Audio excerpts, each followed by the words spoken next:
नमस्कार दोस्तों। आज हम बात करेंगे HDFC फ्लेक्सी कैप फंड के बारे में और किस तरह से इस फंड ने अपने आप को बहुत ज़्यादा चेंज कर दिया है और क्या चेंज करने से हम इम्पैक्ट की बात करेंगे। इनके जो भी इंटरनल चेंजेस हुए, जो भी देखने को मिले, उसका रियल इम्पैक्ट आज देखने को मिला आफ्टर 6 मंथ, आफ्टर 1 ईयर या आफ्टर 2 ईयर्स आप बोल सकते हैं। और जो भी इनका प्लान था वो शायद 2 साल पहले ही शुरू हो गया था, लेकिन एक्चुअल ऑन पेपर जहाँ पे हम एक्शन ले सकें वो एक्चुअल के चेंजेस अब इनके पोर्टफोलियोज़ में, इनके रिजल्ट में सब कुछ देखने को मिला। स्पेशली जब मार्केट इतना गिर गया तो इसने कैसे रिस्पॉन्स किया, रिकवरी टाइम कितना था कि पराग पारिक से कंपेयर करूं, जेएम फ्लेक्सी के से कंपेयर करूं, और जो सब मतलब बहुत लोगों ने जिसको अपना भगवान बना लिया था क्वांट को, तो उससे भी अगर मैं कंपेयर करूं तो वहाँ पे कैसी परफॉर्मेंस है, इस चीज़ के बारे में बात करेंगे। अभी यहाँ पे अगर मैं बात करूं HDFC फ्लेक्सी कैप की, Parag Parikh flexi cap, JM flexi cap, Quant flexi cap. अभी पहले ना मैं गेम से इसको बाहर करना चाहूँगा क्योंकि ये जितना गिरा है ओके, और उससे पहले भी ये गिर रहा था, इसलिए इसका जो साल का रिटर्न है वो भी नेगेटिव है। तो इसको तो मैं पहले गेम से बाहर करना चाहूँगा कि इसमें प्रॉब्लम्स पहले से थी। अब रिकवरी कैसी होती है उसके लिए मैं वेट करूँगा, तो इसको मैं पूरे पोर्टफोलियो में 10 to 20% अभी भी होल्ड करके रख सकता हूँ। बेशक नया पैसा इसके अंदर ना डालूँ मैं मार्च के बाद, ठीक है ना, मैं नया पैसा इसके अंदर नहीं डालूंगा, तो अपने आप धीरे धीरे धीरे इसका पोर्शन कम होता जाएगा। ओके, उसके बाद अब यहाँ पे बचा हमारे पास क्या, 3 मंथ्स के टाइम फ्रेम पे 4% सबसे कम गिरा। पराग पारिक हमारा नंबर 1 पे है, दूसरे पे है HDFC, और HDFC से डबल गिरा जेएम फ्लेक्सी, पराग पारिक से डबल गिरा HDFC। ठीक है, तो यहाँ पे सेम चीज़ 6 मंथ में हुई। 6 मंथ में भी फर्स्ट नंबर पे ये आया, फिर इसके बाद ये, और जेएम तो भाई बिल्कुल ही नाश कर गया। ओके, रिटर्न्स के मामले में भी यही हुआ, क्योंकि जब ऐसी मार्केट होती है तो सबसे ज़्यादा होल्ड कौन करता है, पराग पारिक, दूसरा कौन करता है HDFC कर गया, लेकिन तीसरा JM flexi. 1.5% return last 12 months में, कोई बात नहीं। अब हमने बहुत अच्छी बेट लगा के रिटर्न्स कमाए थे, डाउन मार्केट में परफॉर्मेंस इतना ख़राब होगा नहीं पता था, और जब मार्केट इतना ही डूब रहा है तो फिर ऑब्वियस सी बात है ना कि ये भी कहाँ तक बचा लेंगे हमें। बहुत कम फंड है जो बचा पा रहे हैं, तो इस फंड ने हमें बचाया है। लॉन्ग टर्म में रिटर्न्स भी इसके रिफ्लेक्ट होने लगे हैं। तो कहने का मतलब ये है कि ये एक वो फंड हो सकता है जो हमें बहुत बेटर रिटर्न्स निकाल के दे इन फ्यूचर भी। अब यहाँ पे ना एक चीज़ है, 10, 14, 12, अब ये नंबर चेंज हो गए, और इस नंबर्स के साथ चेंज होता है ओपिनियन, और इन नंबर्स को परमानेंटली चेंज होने के लिए साल, 2 साल, 4 साल लगते हैं। तो ऐसा नहीं है कि 6 महीने में नंबर चेंज हुए और आप मतलब मैं आपको बोल दूँगा, क्योंकि HDFC पे मैंने जो वीडियो बनाई थी शायद उसको 2.5 साल हो गए। 2.5 साल तो नहीं बोलूँगा, शायद 22 मंथ्स के अराउंड मुझे जहाँ तक याद है कि हो चुके हैं, कि जब इसके नंबर्स हमने देखे थे और हमें लगा था कि ये कंसिस्टेंट नहीं रहता।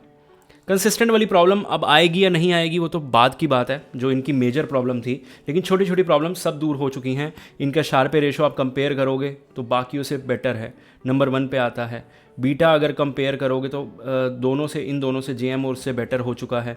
सॉर्टिनो अगर कंपेयर करोगे तो सबसे बेटर है। अल्फ़ा अगर जनरेट करने की बात बोलूँ तो पराग पारिक से बेटर अल्फा जनरेट, यानी कि जब आप SIP करोगे ना तो ये आपको पराग से भी ज़्यादा रिटर्न्स निकाल के दे सकता है, लेकिन जेएम अभी इस मामले में आगे है। लेकिन इसको जब हम देख रहे होते हैं ना, तो अगर ये सपोर्ट करता है higher alpha, higher beta, higher standard deviation, तो वहाँ पे ना थोड़ा सा चीज़ें डिटेल में जाके समझनी होती हैं। लेकिन यहाँ पे सेम चीज़ है, थोड़ा सा हायर अल्फा आ रहा है तो स्टैंडर्ड डिविएशन भी थोड़ा सा हल्का बढ़ रहा है, अगर मैं सिर्फ पराग पारिक से कंपेयर करूं तो वो चीज़ है। रिस्क और रिवॉर्ड सब में बराबर ही चल रहा है, जेएम में भी, पराग में भी और HDFC में भी, तो ये तीनों बराबर खड़े हुए दिखते हैं। लेकिन पराग पारिक जब गिरती हुई मार्केट में सपोर्ट करता है तो वो वाली चीज़ किसी के अंदर नहीं है, इसलिए पराग बेस्ट हो जाता है। लेकिन अगर मैं सेकेंड फंड की बात करूँ तो ICICI, HDFC फंड अगर मैं बात करूं तो बहुत बढ़िया है इस मामले में। और यहाँ पे इसका टर्नओवर रेशो अभी अवेलेबल नहीं है, लेकिन इक्विटी में थोड़ा सा कम पैसा डाला हुआ है, बाकी पैसा वेट कर रहे हैं। डेट में नहीं है लेकिन कैश होल्ड किया हुआ है कि मार्केट और गिरेगा तो और डालेंगे। अब मान लीजिए आपके पास पराग पारिक है या जेएम है या क्वांट है, एक है आपके पास इन तीनों में से और आप दूसरा ढूंढ रहे हैं, या फिर आपके पास चारों में से कोई नहीं है, आप इसमें से एक ढूंढ रहे हैं।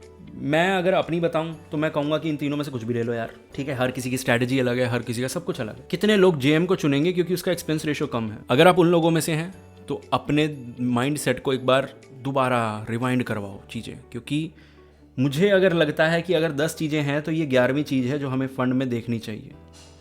ऊपर की 10 चीज़ें देख लो, ओके। बेशक ये यहाँ पे सबसे एक्सपेंसिव है, देखा जाए तो ऑलमोस्ट डबल नहीं 1.5 गुना बोल सकते हैं, 1.5 गुना है ये। और 1.5 गुना अगर आप पे करने को तैयार हो तो उसके रीज़न होने चाहिए। यहाँ पे 3 साल के टाइम पीरियड पे बहुत अच्छा ये गैप क्रिएट किया है, धीरे धीरे धीरे धीरे धीरे ये टाइम फ्रेम अच्छा कर दिया है इसने। और यहाँ पे भी अगर मैं बात करूँ तो ये ट्रेल रिटर्न्स हैं, ठीक है, ये इतने ज़्यादा मेन नहीं होते, सबसे ज़्यादा 5 ईयर्स 7 ईयर्स, लेकिन ये सबसे आगे ही है, मतलब सबसे आगे मतलब मीडियन से आगे है।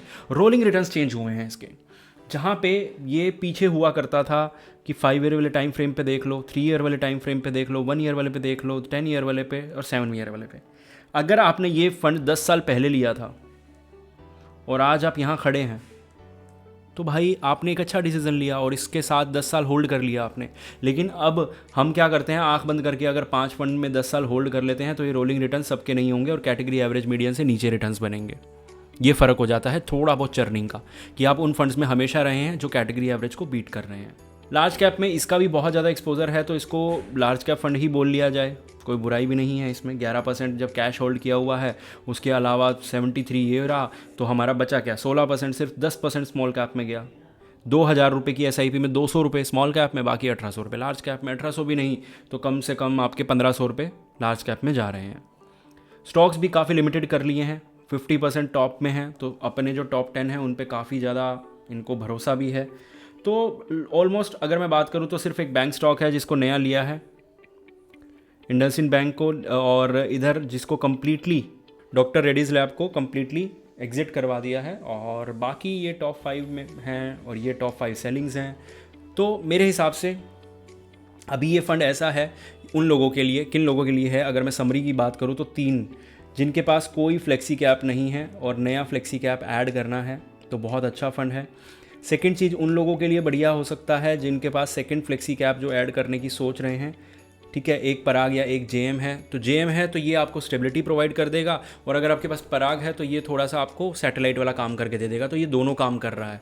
ओके, तो ये उन लोगों के लिए भी है। अगर आपको लमसम करनी है या SIP आप स्टूडेंट हैं तो ये भी अच्छा है, क्यों, 500 से SIP करने देता है। तो मेरे हिसाब से ये फंड इस हिसाब से अच्छा है। होपफुली आप समझ गए होंगे। इस तरह की इंटरेस्टिंग वीडियोज़ के लिए हमें फॉलो करें। मिलते हैं अगली वीडियो में।